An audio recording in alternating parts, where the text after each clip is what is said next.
thinking about like the celebrating of success. You know, we get to the end of the goal and we should celebrate it, that we've made it. But how many people do?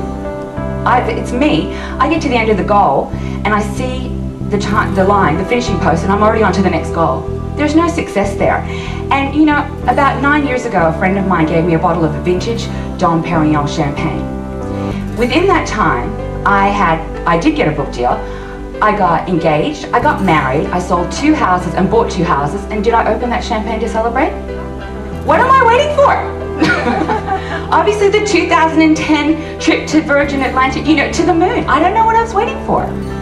I mean, do you celebrate your life, let alone your goals?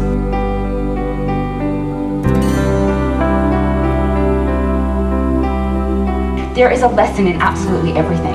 You've just got to look for it. If you have the mindset, if you look at tragedy and failure as woe with me, my life sucks, you're not getting the lesson that life is trying to give you. So look for the lesson in everything.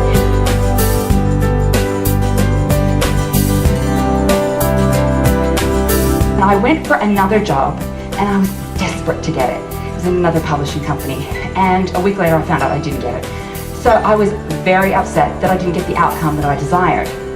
But a week after that, I went for another interview. I got the job and it was double the pay with more opportunity. So I was originally upset with the initial outcome, but now I know that it's always this or something better. And that was the case there. I didn't get that, but something better came around the corner. And let me tell you, when you live by this philosophy of this or something better, it takes a load off life. Because it's not about disappointment. You're going, oh, that didn't work out. That's okay. Something better's around the corner.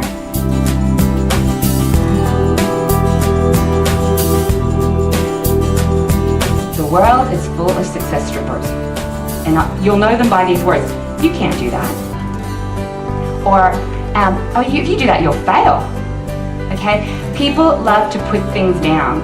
And because you know why? Because they see it and they think, oh, if this person achieves all this, then I need to get off my butt and do something.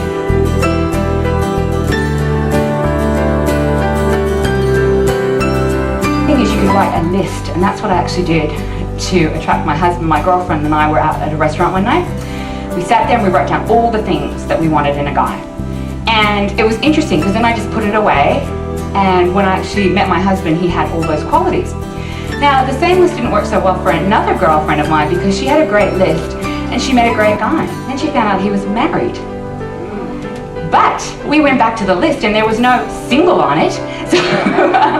So we quickly wrote in single to make sure. You know, so the universe really does need you to be specific.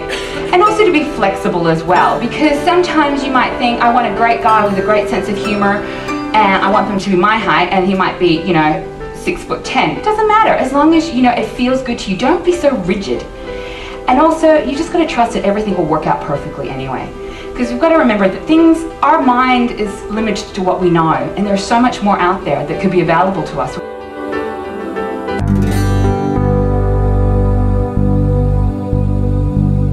Now, yesterday, went on an excursion and we went past one of those resorts. I don't know if any of you saw them, those beautiful overwater bungalows. And they were $1,000 US a night. Okay? Now, I heard a lot of people saying, oh my gosh, that is so expensive, that's so not worth it. Do you think $1,000 a night is a lot? Yeah? Okay. What about the same thing for $250 a night? Is it worth it? What about if I told you it was $5 a night? You know what, you'd be going, something's wrong with that. You'd be going, I don't believe you. There's something must be wrong with that. You know, there must be rats in there. Okay. So just think, I mean, $1,000 is not a lot to somebody who has $1 billion or $1 million. It's all relative.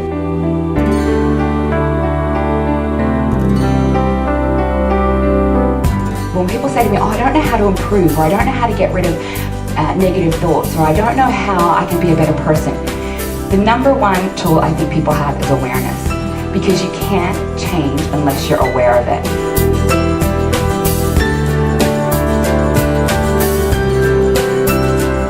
That making a different choice can get you into a new circumstance. Because the choices that you've made so far got you here, so just change the choices and get a new circumstance.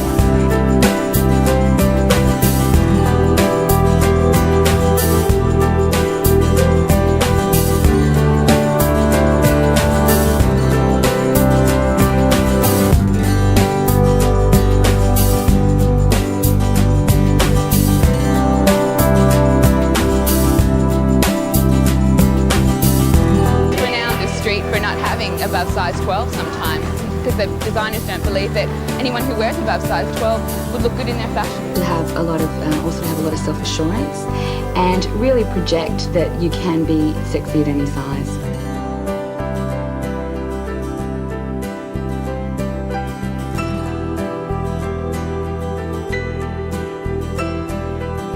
How refreshing. One winner, but you're all fantastic and we'll be using you, I'm sure, in wonderful parades in the future. So the winner for this year is Susan Cottrell. Suddenly, the dream university student Susan Cottrell thought was a long shot came true. I'm going to cry.